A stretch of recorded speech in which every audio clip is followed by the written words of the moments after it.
God का परिचय देना होता है।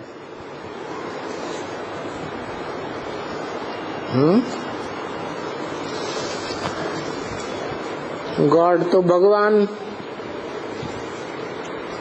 हिंदी में कहते हैं भगवान, अंग्रेजी में कहते हैं गॉड। तो गॉड का परिचय क्यों कहा? क्योंकि गॉड अक्षर में, गॉड शब्द में 3 अक्षर हैं जिनके 3 अर्थ हैं। जी माने जनरेटर, ओ माने ऑपरेटर और डी माने डिस्ट्रक्टर। हिंदी में इनको कहते हैं त्रिमूर्ति, ब्रह्मा विष्णु शंकर।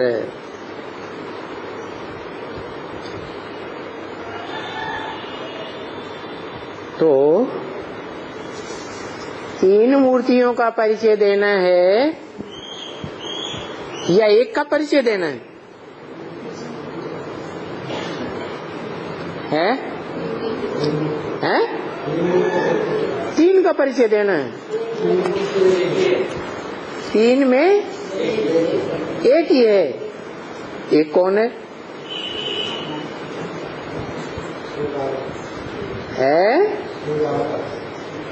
तीनों में एक शिव बाबा है। वाह भाई,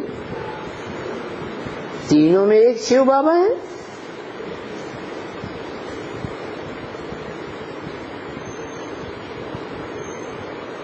ब्रह्मा में शिव बाबा है।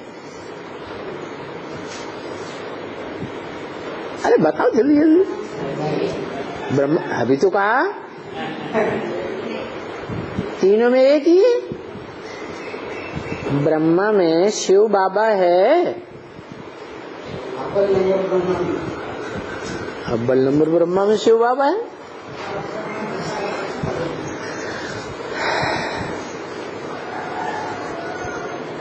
अगर कहें कि ब्रह्मा उसे कहा जाता है जिसमें 100% सहनशीलता हो। अम्मा, ब्रह्मा माने बड़ी अम्मा, बड़े ते बड़ी अम्मा। तो कहें कि ब्रह्मा ही शिव बाबा है। अरे कहें क्यों?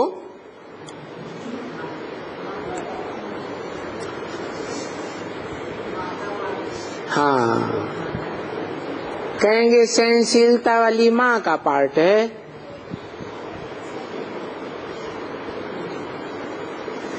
लेकिन ब्रह्मा तो बहुतों के नाम है। कौन से ब्रह्मा के लिए कहें कि सहनशीलता वाली माता है संसार की, जैसे बड़ी से बड़ी? किसको कहें? दादा लेखराज ब्रह्मा को कहें। अच्छा, दादा लेखराज ब्रह्मा वाली आत्मा यज्ञ के आदि में जब धोबी घाट की बात फैली संसार में, बवंडर खड़ा हो गया ना, तो दादा लेखराज ब्रह्मा डटे रहे या चौकड़ी मार के कराची भाग गए चुपचाप? है? तो सहन किया? है? नहीं? तो कहें उनमें 100% सहनशीलता थी। अच्छा चलो आदि की बात छोड़ दो। जब उनके शरीर का अंत हुआ तो किस बात से हुआ? उनका जो शरीर से पार्ट था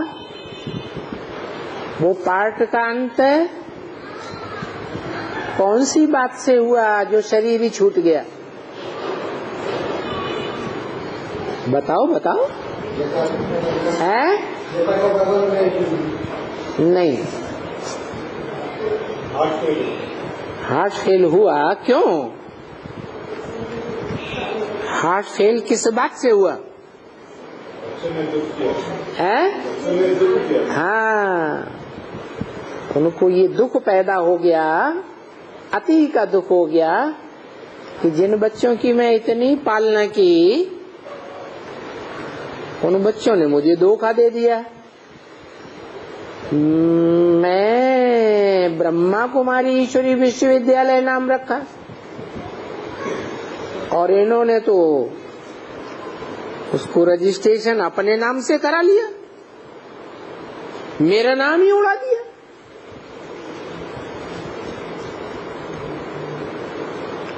तो ये बात वो सहन नहीं कर सके,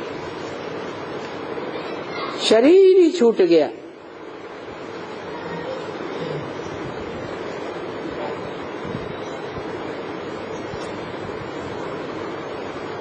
क्योंकि समझते थे कि ऊंचे के ऊंचा जो शिव बाप है, उसकी प्रॉपर्टी का मैं ही अव्वल नंबर हकदार, और संसार में मेरा ही नाम गाया जाएगा। गीता का भगवान है कृष्ण। तो ये तो सारी बात फेल हो गई।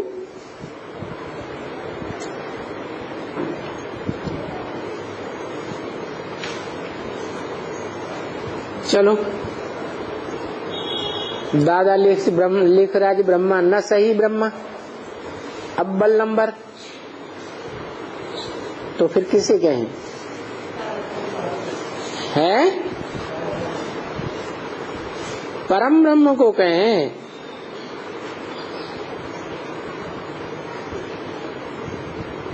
जो ब्रह्मा सो अव्वल नंबर विष्णु बनता है, उसको भी न कहें।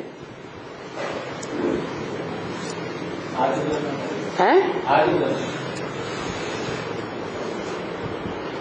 अच्छा, जो पहले नंबर में ब्रह्मा नामधारी हुआ उसको कहें, क्योंकि शिव बाप ने ब्रह्म वाक्य में बोला कि मैं अकेला नहीं आता हूँ। हैं? किसके साथ आता हूँ? 3 मूर्तियों के साथ आता हूँ। तो 3 मूर्तियों में वो पहली मूर्ति कौन सी जिसमें प्रवेश किया तो ब्रह्मा नाम पड़ा, और उस ब्रह्मा का पहला पुत्र ब्राह्मण बना, ब्राह्मण चोटी कहा गया। क्या कहा गया? ब्राह्मण चोटी, चोटी का ब्राह्मण, सबसे ऊंचा।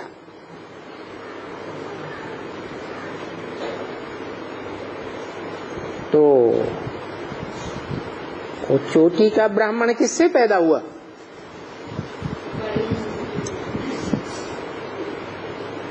ब्रह्मा से पैदा हुआ ना। ब्रह्मा का बच्चा कहें ब्राह्मण। जो भी नंबरवार ब्राह्मण होते हैं उनमें अव्वल नंबर ब्राह्मण। ठीक, तो वो हुआ जिसने प्रवेश किया, और प्रवेश करके उसका नाम दिया ब्रह्मा। मैं जिसमें भी प्रवेश करता हूं उसका नाम ब्रह्मा देता हूं। तो किस आधार पर ब्रह्मा हुआ? क्या काम करने के लिए है? सामना किया।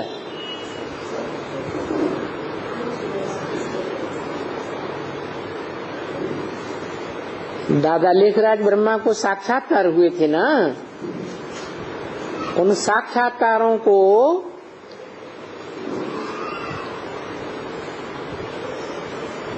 भागीदार के सामने सुनाने की हिम्मत दादा लेखराज ब्रह्मा को भी नहीं हुई।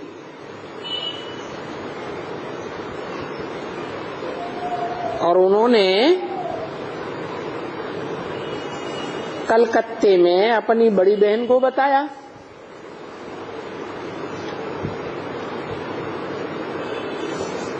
उसमें भी हिम्मत नहीं थी।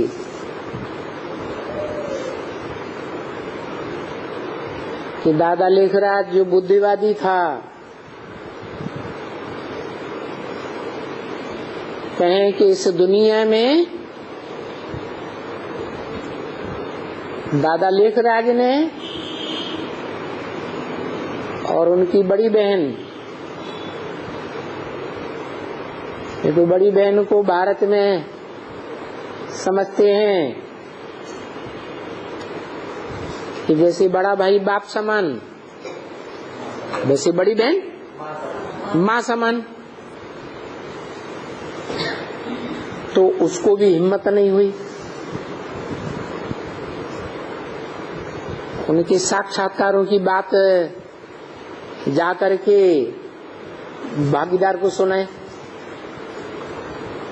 क्योंकि वो तो थी ही भागीदार की पत्नी। और पत्नी तो अपने पति से ही प्रभावित होती है, तो क्या बड़ी बात हो गई? प्रभावित माने प्रजा। तो न दादा लेखराज को हिम्मत पड़ी, न उनकी बड़ी बहन को हिम्मत पड़ी। तो बड़ी बहन ने अपनी सहेली को बता दिया। जो सहेली बड़बोली थी, बोलने में बड़ी होशियार, तो उसके कान में बात पड़ी तो उसने तो हिम्मत कर ली।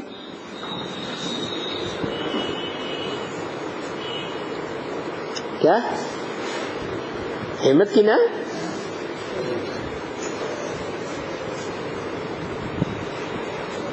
और जिसने हिम्मत की उसके लिए ब्रह्म वाक्य मुरली में क्या है? हाँ, हिम्मते बच्चे मदद बाप। तो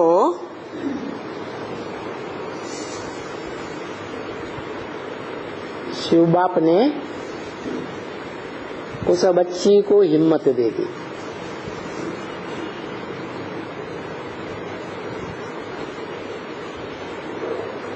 और बच्ची ने सुना दिया उन साक्षात्कारों की बात को भागीदार के सामने। तो इसमें हिम्मत की क्या बात है? सुनी हुई बात को किसी के सामने सुना देना, इसमें क्या बड़ी बात है? कोई हिम्मत की बात है? है?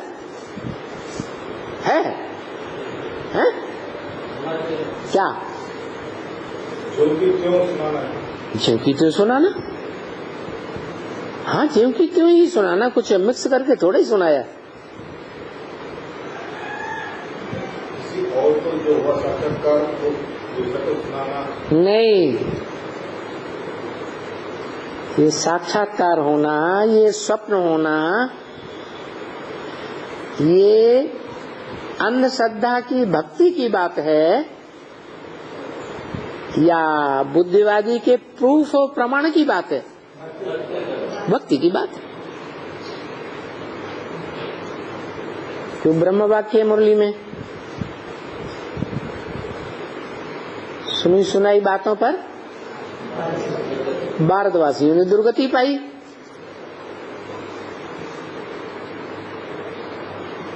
मैंने सुनी सुनाई बातों के आधार पर थोड़े ही चलना चाहिए, बुद्धि से फैसला करना चाहिए या नहीं करना चाहिए? करना चाहिए। तो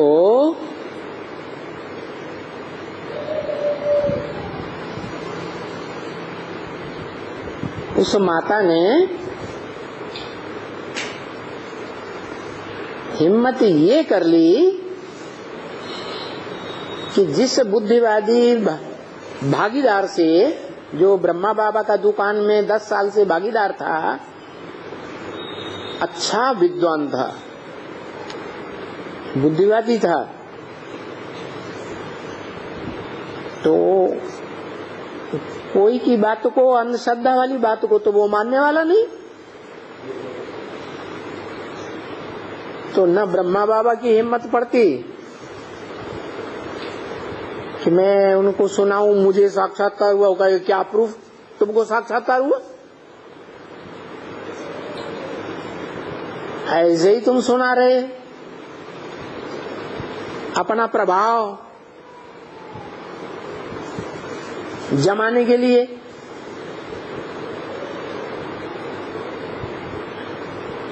तो उस माता ने हिम्मत की और सुना दिया। ब्रह्मा बाबा को जैसे जैसे साक्षात्कार हुए थे वो बातें सुना दी। और ये तो है कि सुनने वाला सुनने के साथ साथ समझ भी सकता है या नहीं समझ सकता है? तो भागीदार ने साक्षात्कारों की बात को सुना और उसी क्षण शिव बाप ने प्रवेश करके समझा दिया।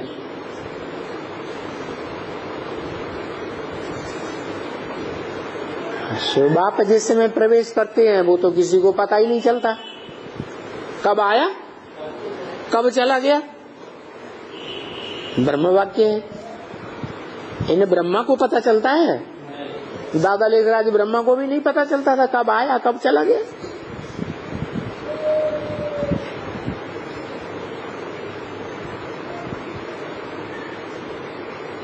ये भी पहचान है क्या? वो निराकार शिव ज्योति बिंदु की ये पहचान है क्या? क्या पहचान? कि कब आता है कब चला जाता है किसी को पता ही नहीं चलता। जिसमें आता है उसको भी पता नहीं चलता, बाद में पता चलता है।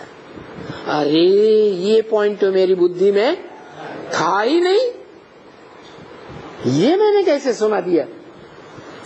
तो फिर विचार चलता है कि जरूर कोई हस्ती है जिसने प्रवेश किया और ये बात बताई। लेकिन इस तरह की बातें नई बात है, ये नई नई बातें दुनिया में आज तक किसी ने नहीं सुनाई थी।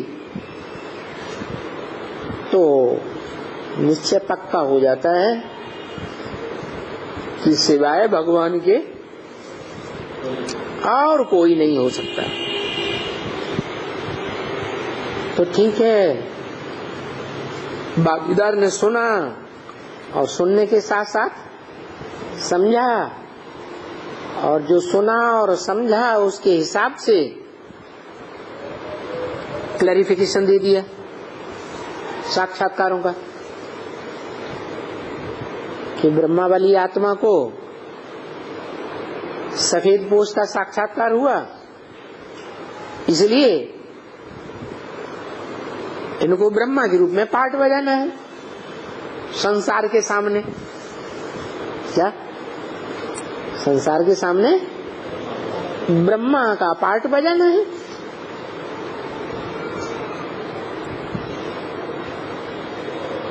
सवाल है कि संसार के सामने ब्रह्मा का पाठ बजाना,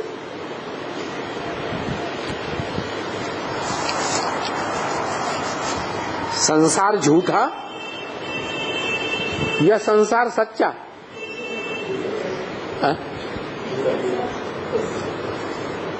जिस संसार को मालूम पड़ेगा कि ब्रह्मा कौन और ब्रह्मा के कुमार कुमारी ब्राह्मण कौन, क्योंकि सारी संतान, सारा संसार किसकी संतान?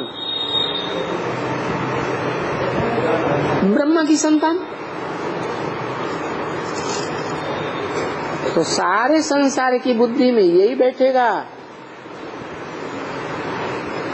वो जो सफेद कोश रूप है वो ब्रह्मा है, जिसका सारा संसार ब्राह्मण बनता है।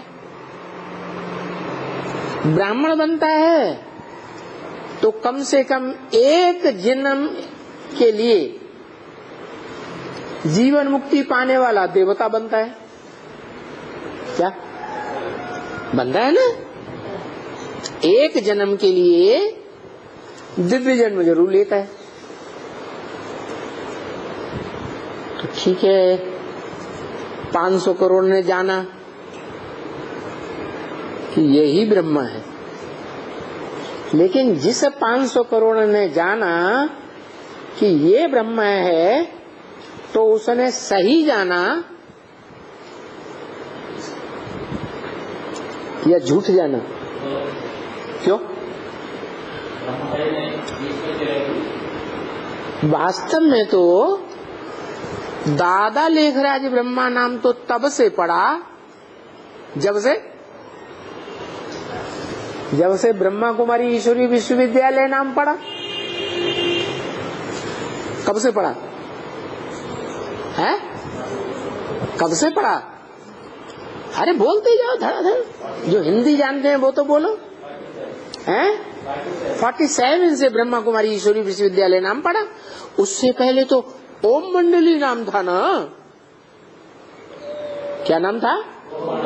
ओम मंडली। ओम मंडली का अर्थ ही है आ उ मा। आ माने ब्रह्मा, उ माने विष्णु, मा माने महेश, तीनों की मंडली। क्या? जैसे गांव में कोई साधु संत महात्माएं आते हैं तो एक ढोलक बजाता हुआ आता है, एक चिमटा बजाता हुआ आता है, एक मजीरा बजाता हुआ आता है। कहते हैं महात्माओं की मंडली आई है।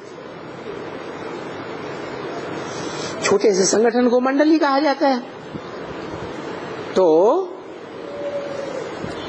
ब्रह्मा कुमारी ईश्वरी विश्वविद्यालय तो नाम बाद में पड़ा, पहले तो हाँ उन आत्माओं में जो ब्रह्मा कुमारी विद्यालय में जो इकट्ठी हुई थी उनका नाम पहले ओम मंडली में था।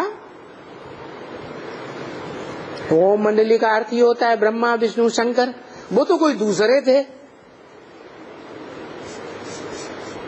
जो ब्रह्मा जिसने हिम्मत की साक्षात्कारों को सुनाने की, ब्रह्मा, क्योंकि ब्रह्मा में मूल गुण होता ही है क्या है? सहनशीलता तो होती है, सुनना और सुनाना।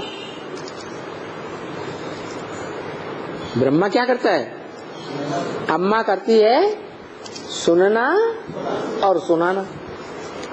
उतना ही ज्ञान सुनाती है जितना सुना है कान से दुनिया में, उतना ही सुना देती है बाल बच्चों को।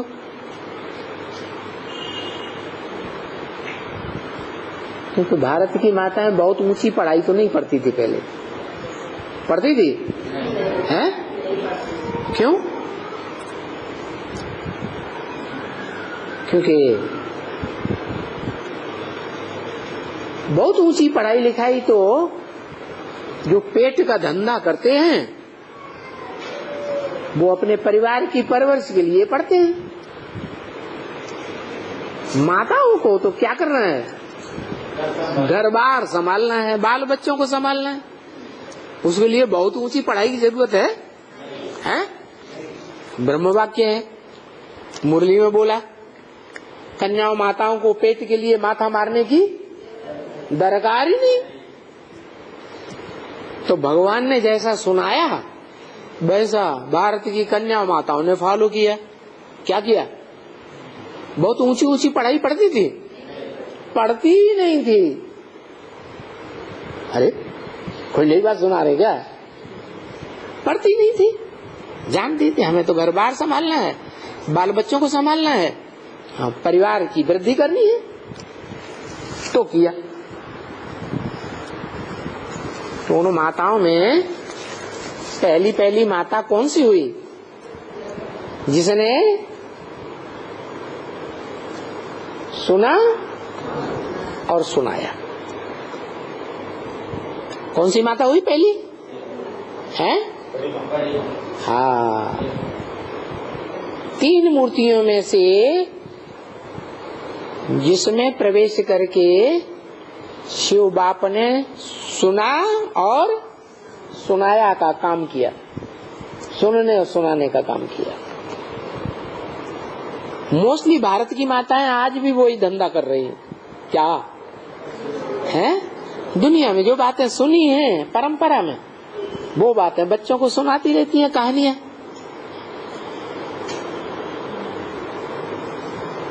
ज्यादा अकल नहीं चलाती है?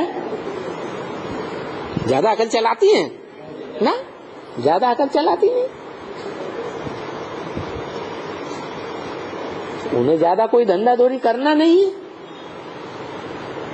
माथा मारी। परिवार के ढेर से ढेर बच्चों की पालना करने के लिए धंधा दौरी करें, नौकरी करें, ये करें वो करें, नहीं।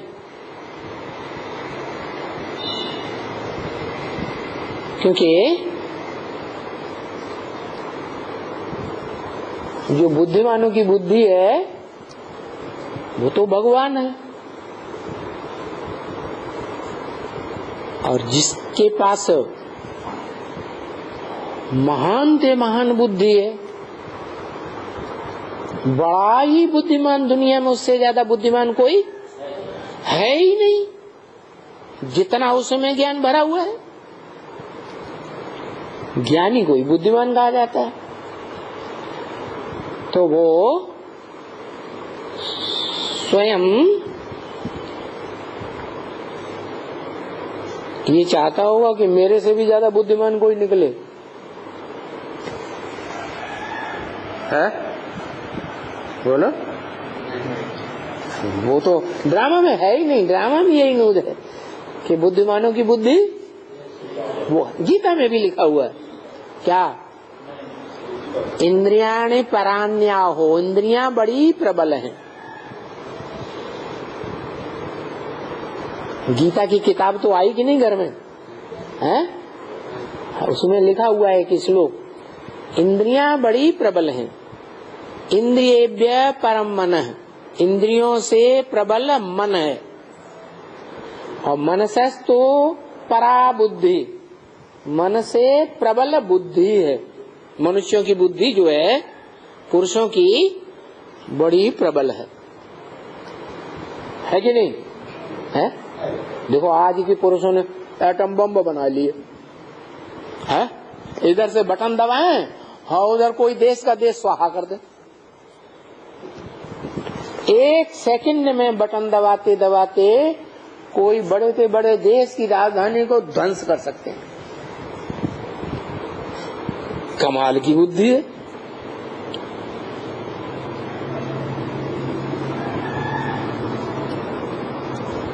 तो मनुष्यों की बुद्धि जो है वो मन से भी जास्ती प्रबल है।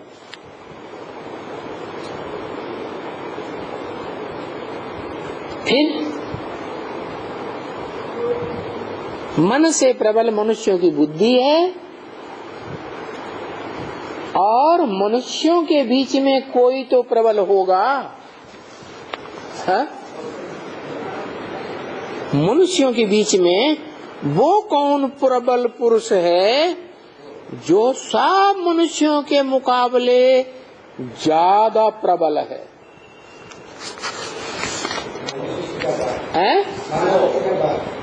हाँ, मन से भी ज्यादा है। जो मनन चिंतन मंथन करने वाले मनीषी हुए हैं, उन सब से ज्यादा प्रबल जिसकी बुद्धि है, कोई तो एक होगा कि सब होंगे? एक होगा। तो वो एक ऐसा है कि जो एटम बम बनाने वाले हैं, वो एटम बम तो बना लेते हैं।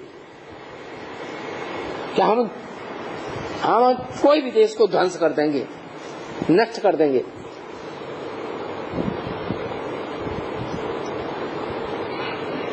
जैसे आज एक देश है उत्तर कोरिया, क्या छोटा सा देश है। कैसे? छोटा सा देश। वो तो दुनिया की बात हो गई। दुनिया के अंदर भारत में भी ऐसा ही एक छोटा सा देश है। अभी तो नहीं है, पहले भारत में ही था। है?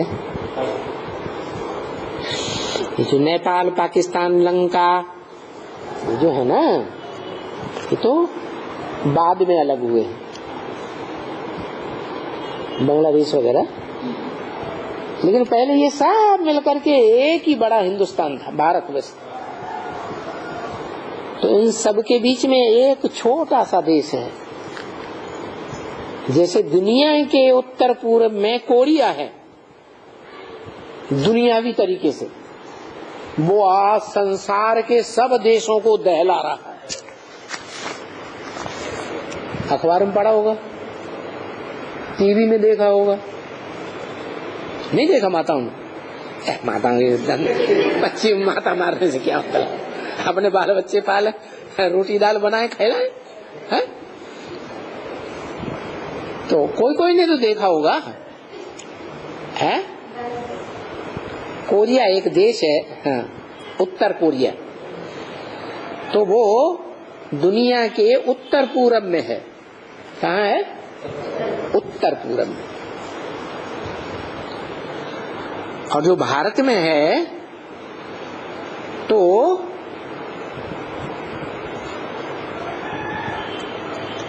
भारतवासी मानते हैं कि दुनिया की 8 दिशाएं हैं, पूरब, पश्चिम, उत्तर, दक्षिण, और उनके 4 कोने हैं। हाँ, तो उन 8 दिशाओं में जो उत्तर पूर्व का कोना है,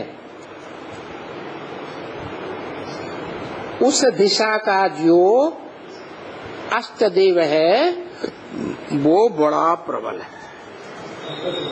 है?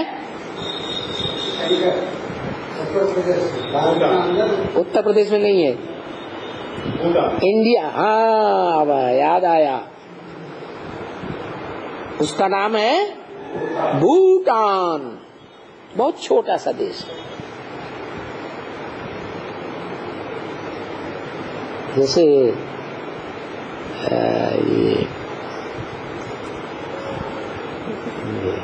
सिक्किम है ना, छोटा सा प्रदेश। हाँ, ऐसे ही उसके पूरब में, भारत के उत्तर पूरब में समझ लो, एक देश है भूटान। भूटान बिगड़ा हुआ शब्द है, सही शब्द है भूटान। भ्रू माने भौं, और जब किसी को गुस्सा आती है तो कहता है भ्रू माने टान, तान दिया, ब्रकुटी तान दी। ये तो दक्षिण भारत है, यहाँ रामायण तो पढ़ते नहीं है। नॉर्थ इंडिया में रामायण बहुत पढ़ते हैं। तो उसमें एक चौपाई आई है रामायण की, ब्रकुटी विलास सृष्टि लय हुई, सपने उन संकट पर ही की सोई। मतलब जिसकी भ्रकुटी तानने से सारी सृष्टि नष्ट हो जाती है। हाँ, उसके ऊपर क्या संकट आएगा? चौपाई का अर्थ है। तो अब बताओ, भारत में कोई देवता है? हाँ? वो कौन सा देवता है? कि आज के जो वैज्ञानिक वो तो अहंकार करते हैं, हमने ऐसे ऐसे एटम बम बना के रखे हैं कि दुनिया को चुटकी में नष्ट कर दे। लेकिन वो डील मारते हैं कि हमने ऐसी ऐसी चीज तैयार कर ली है। लेकिन अगर उन्होंने ऐसी चीज बना ली तो उसको यूज क्यों नहीं कर पा रहे?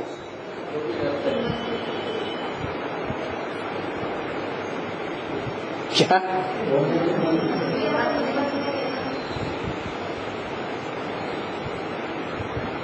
आज से 70-72 साल पहले 1945 में जैसे आज के बच्चे खेलते हैं ना, बम फटाके छुड़ाते हैं दीपावली पे, ऐसे उन्होंने 20-20 मेगावाट की बम्बियां बनाई थी वैज्ञानिकों ने। हाँ, और जापान के 2 बड़े बड़े शहरों को नष्ट कर दिया।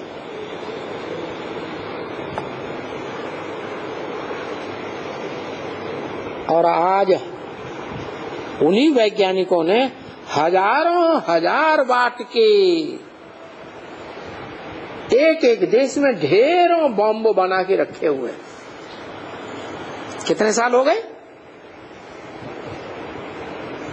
अरे वो 20-20 मेगावाट के बनाए हुए कितने साल हो गए?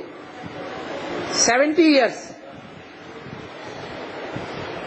और अब 70 साल के बाद उनके पास हजारों हजार मेगावाट के बम पड़े हुए हैं, एक एक देश में, कई कई, गिनती ही नहीं है किसी के पास।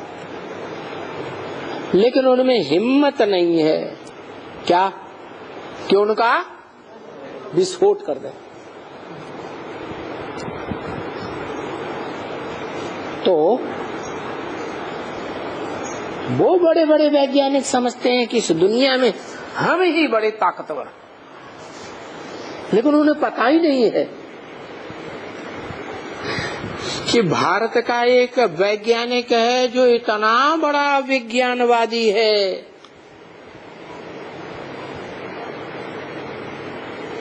कि तुम तो बम बना बना के रखे हैं,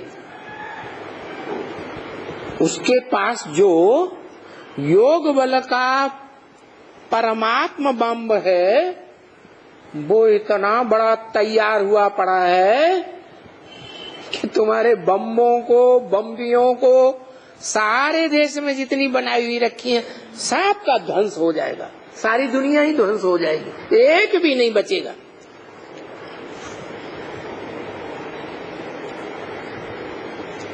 उसकी यादगार है भूटान।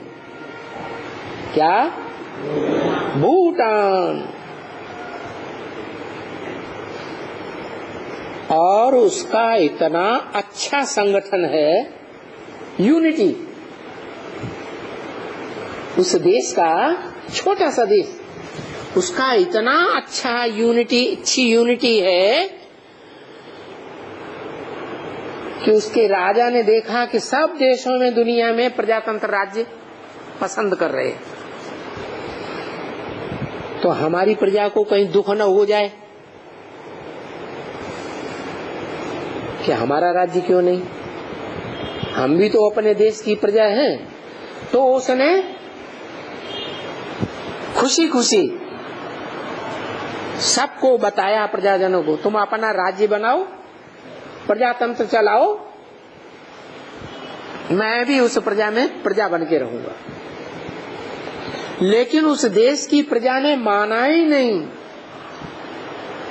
राजा का डायरेक्शन था, प्रजातंत्र राज्य चलाते हैं जैसे और देशों में चलाते हैं, लेकिन फिर भी वहां की प्रजा अपने राजा रानी को ही मानती है और किसी को मानती नहीं। बताओ, दुनिया के कोई भी देश में वहां का शासन, दुनिया का कोई भी देश का ऐसा शासन राज्य नहीं है जहां इतनी अच्छी यूनिटी हो।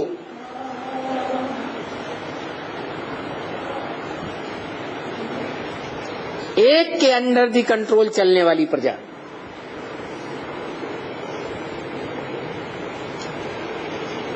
वहां अभी भी ऐसा है।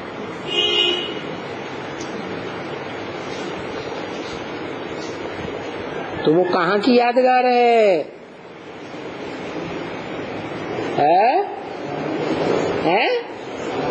हाँ, जो 4 युगों का ये ड्रामा है ना, बड़ा ड्रामा, इस ड्रामा की जब शूटिंग पीरियड होता है, उस शूटिंग पीरियड में पुरुषोत्तम संगम युग में वो प्रत्यक्ष हुआ था जिसकी यादगार भूटान दिखाई गई।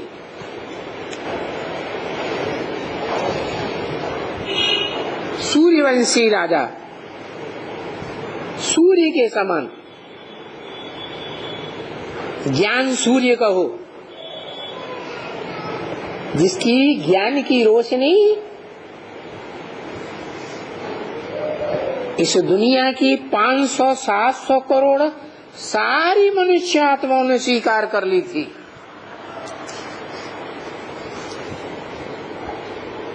और जिन्होंने 2-4 रहे नहीं स्वीकार की, कोई हठीले होते हैं, नहीं मानती।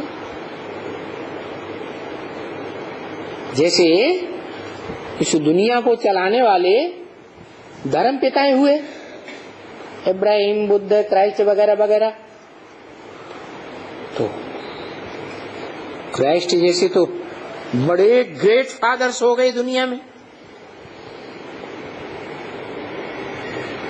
दुनिया की लगभग आधी जनसंख्या 200-250 करोड़ क्रिश्चियंस क्राइस्ट को अपना बाप मानते हैं। मानते हैं कि नहीं? वो तो बड़े दबंग, वो तो सहज नहीं मानेंगे। क्या सहज नहीं मानेंगे? कि दुनिया में कोई मनुष्य ऐसा भी हो सकता है जिसको सारी दुनिया मानने के लिए मजबूर हो जाए। हिंदू हो, मुसलमान हो, सिख हो, ईसाई हो, कोई भी धर्म का हो, हर धर्म के फॉलोअर्स हजारों साल से अपने धर्म पिता को मानते आए और वो उन धर्म पिताओं को छोड़ देंगे। जैसा ब्रह्म वाक्य, क्या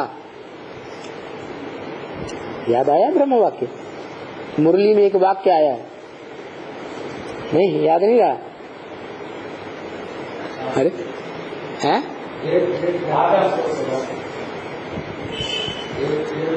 अरे बोला है, मारो इन देहधारी गुरुओं को गोली।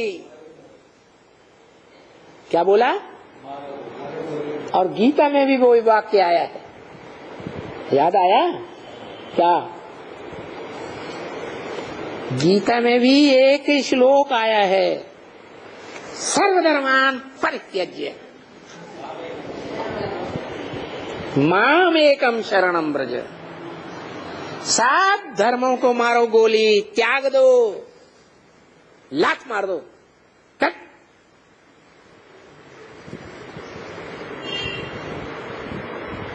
सब धर्म वालों ने, धर्म पिताओं ने सारी दुनिया को रौरव नरक बना के रख दिया। उनके मुंह पे बोल दो, क्या बोल दो?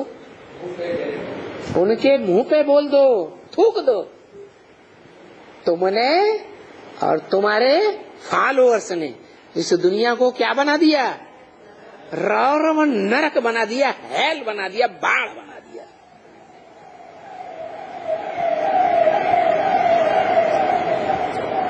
हमको स्वर्ग बनाने वाला हेवनली गॉड फादर मिल गया। क्या बोल दो, क्या बोल दो? हमको हेवन बनाने वाला हेवनली गॉड फादर मिल गया। और वो हेवनली गॉड फादर बताता है कि हेवन तो मैं जो बनाता हूं वो बहुत छोटा होता है, और हेल नरक, नरक की दुनिया बहुत बड़ी होती है। मैं इस दुनिया को स्वर्ग बनाकर जाता हूं। क्या बना के जाता हूं? स्वर्ग।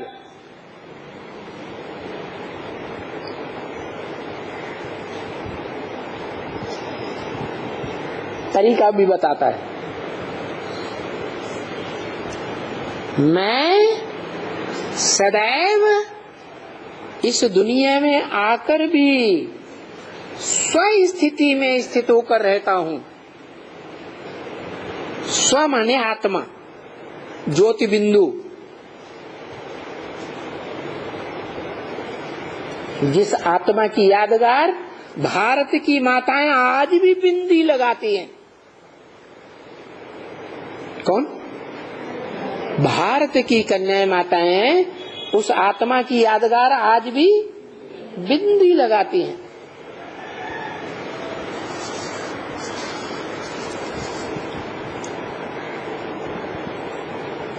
उन्हीं माताओं को, कन्याओं को, जिन्होंने आज तक नौरव नरक की दुनिया में भी मेरी बताई हुई बात पर इतना ध्यान दिया, क्या कि तुम देह नहीं हो, तुम ज्योति बिंदु आत्मा हो। उन्हीं कन्याओं माताओं को मैं ये पढ़ाई पढ़ा रहा हूं। क्या कि तुम कौन हो? तुम ज्योति बिंदु आत्मा हो।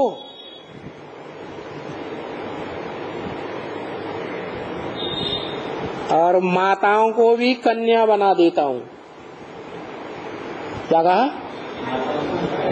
माताओं को कन्या बना देता हूं। कोई कहे अरे माताएं तो ऐसे ही पुरुष लोग पतित बना देते हैं,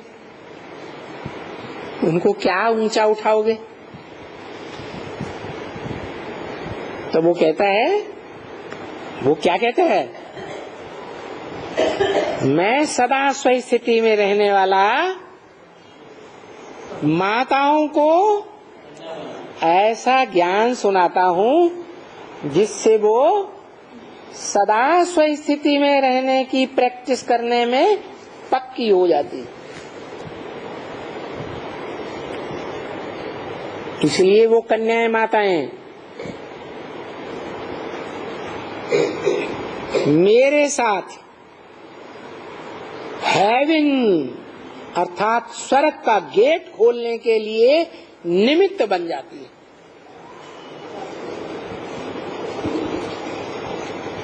कौन? कन्या माता है। मैं जिस तन में आता हूं वो नर तन में आता हूं, कन्या माता में नहीं आता हूं।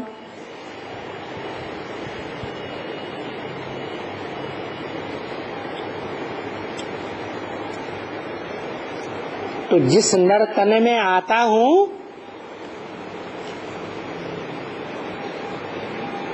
वो प्रैक्टिकल में स्वर्ग नहीं बनाता। क्या?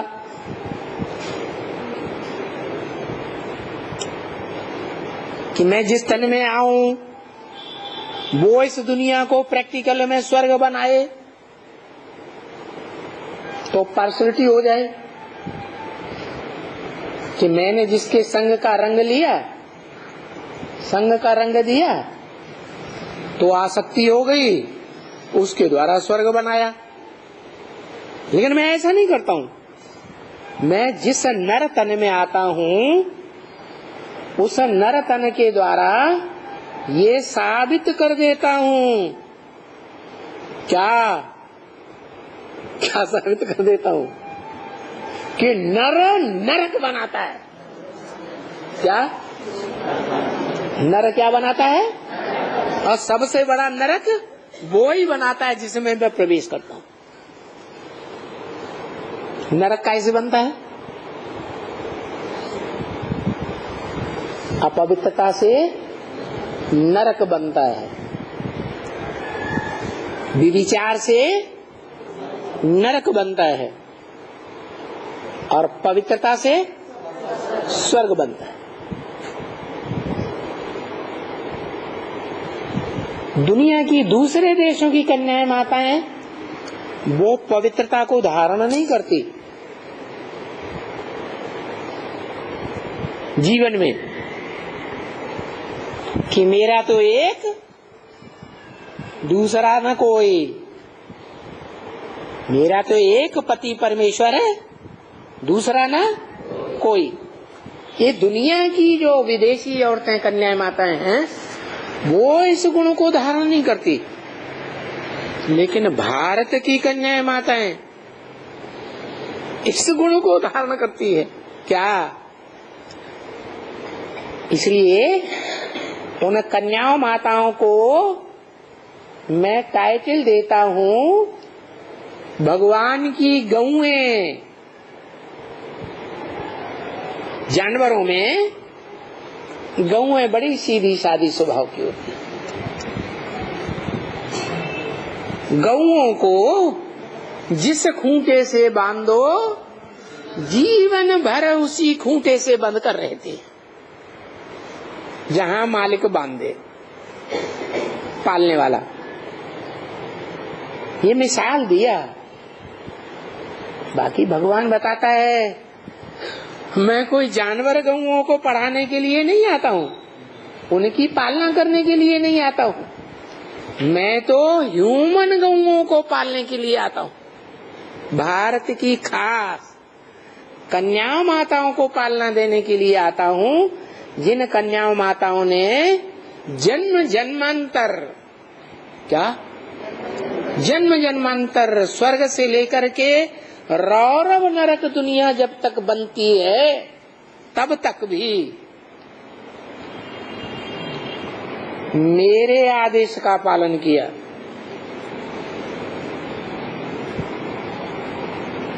चलो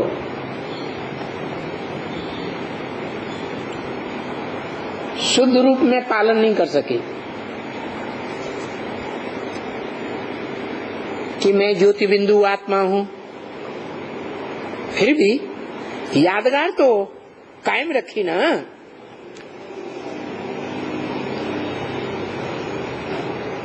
तो ये भारत की कन्याएं माताएं गौएं हैं, गौएं।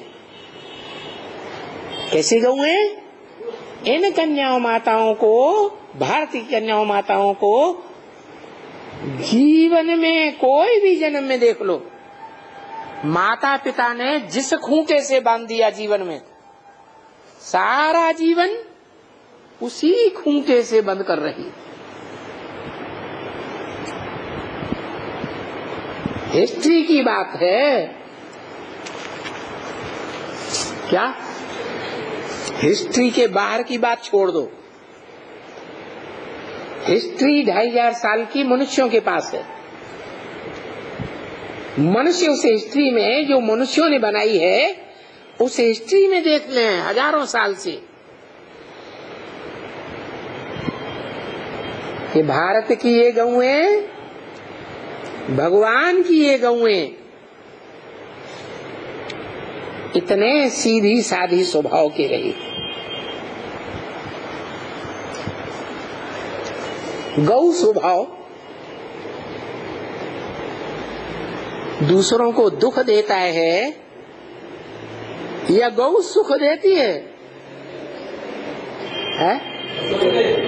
गौ सुखदायी है, उसमें भी खास भारत की गौएं तो सुख ही सुख देती हैं परिवार को।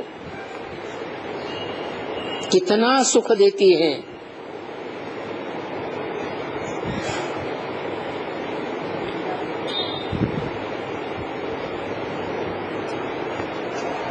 जीवन में कन्या है तो माता पिता के कंट्रोल के अंदर रहती है।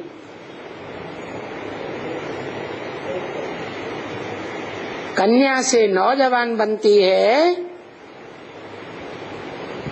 तो पति और पति के परिवार के कंट्रोल में रहती है।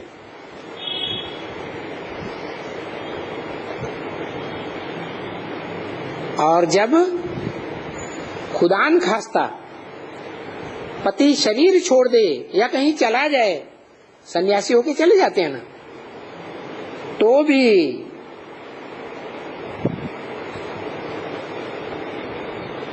परिवार को सुखदायी बनकर के रहती है।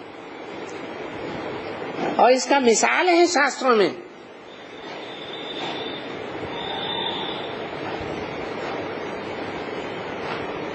जो बड़े से बड़ा शास्त्र माना जाता है महाभारत, उसमें एक माता है जिसने ये मिसाल कायम किया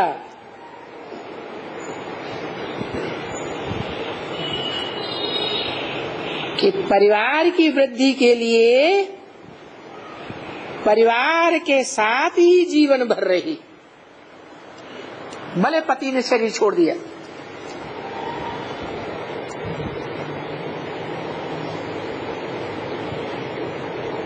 बच्चे दर बदर हो गए तो भी परिवार का नाम बाला करने के लिए परिवारजनों के साथ रहे। याद आया है? कुंती पति ने शरीर छोड़ दिया, पांडव, जिसे बाबा कहते हैं पांडव, पंडा बाप, पांडवों का बाप, पंडे का बच्चा पांडव।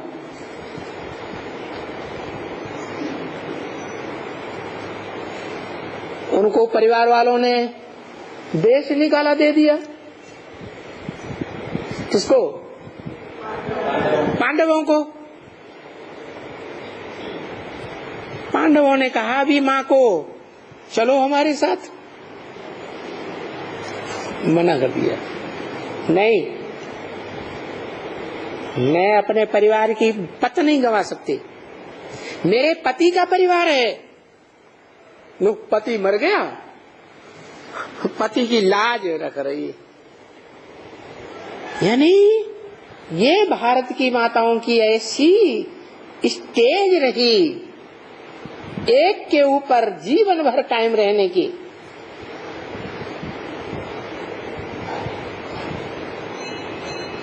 कि पति चला जाए जीवन भर के लिए, पति शरीर छोड़ जाए तो भी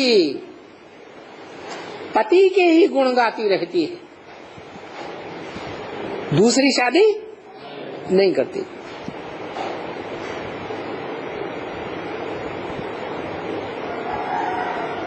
एक के ऊपर इतनी आस्था गहरी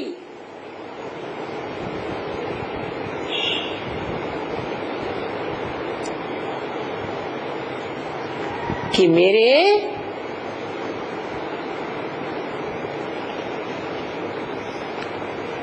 ससुर घर की लाज न जाए और माता पिता की भी लाज न जाए, माता पिता का भी नाम बाला करने वाली धोखा नहीं दे सकती।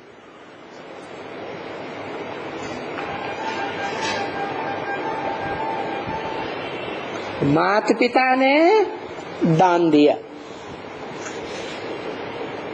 तो दान दी हुई जो चीज है वो अच्छे से कामयाब हो वो अच्छा, या नकामी हो जाए वो अच्छा है? कामयाब होकर रहे तो दोनों तरफ की लाज बचाई। भारत की कन्याओं माताओं ने कौन कौन से कुल की? ससुर कुल और माता पिता का कुल, दोनों की लाज रखी। कभी धोखा नहीं दिया। ससुर कुल को भी धोखा नहीं दिया और माता पिता को भी धोखा नहीं दिया। और आज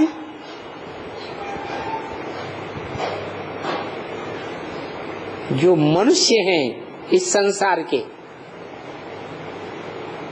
जिन्हें नर कहा जाता है, नारी नहीं, क्या कहा जाता है? नर। वो ऐसे हो गए कि आज दुनिया में विदेशों की तो बात छोड़ दो,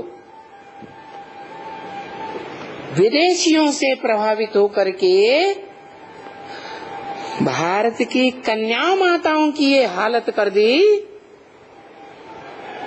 कि जितनी कन्याएं माताएं दुखी हो रही हैं, बंधन में हैं, पुरुषों के नर के जितने बंधन में हैं, इतना बंधन में कोई मनुष्य नहीं होता।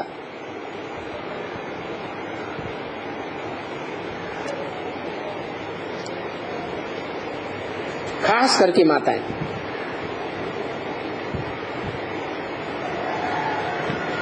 कैसी बंधन में? वो बड़े से बड़ी त्यागी हैं। बचपन में माँ बाप की होकर रहती, सब कुछ माँ बाप का, कुछ नहीं मेरा। बड़े होकर पति और पति के कुल की रहती, सब कुछ पति के कुल का, परिवार का, कुछ नहीं मेरा। बाल बच्चे भी परिवार के, पति के। और जब वयोवृद्ध बूढ़ी हो जाती है तो भी भारत में ये परंपरा रही है, भगवान के आने से पहले तक,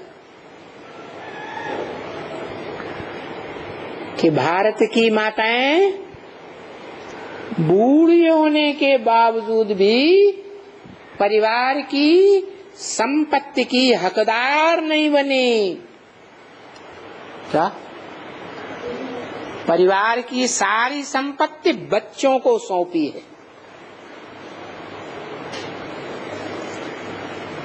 गलत बात तो नहीं है? इतनी त्यागी बनकर सारा जीवन रही।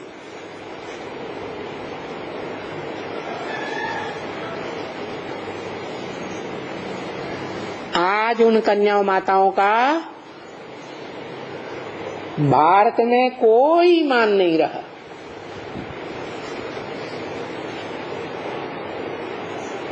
मनुष्य गुरुओं ने जो परंपराएं बनाई, ऐसी भ्रष्ट परंपराएं बन गई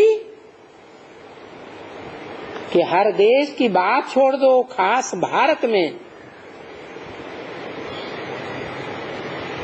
भारत के नर पुरुष आज कन्या को घर की माता बनाते हैं और कल लात मार के बाहर निकाल देते हैं। गवर्नमेंट भी कुछ नहीं कर रही। करती है? नहीं। माता को इंसान नहीं समझा, बच्चे पैदा करने की मशीन समझ लिया। जैसे मशीन पुरानी हो जाती है, कबाड़े में डाल दी,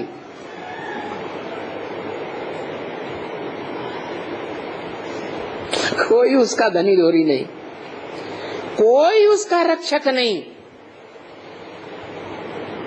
ऐसी जब दुनिया हो जाती है तब वो कन्याओं माताओं का सुरक्षा करने वाला बड़े ते बड़ा भगवंत इस सृष्टि पर आता है।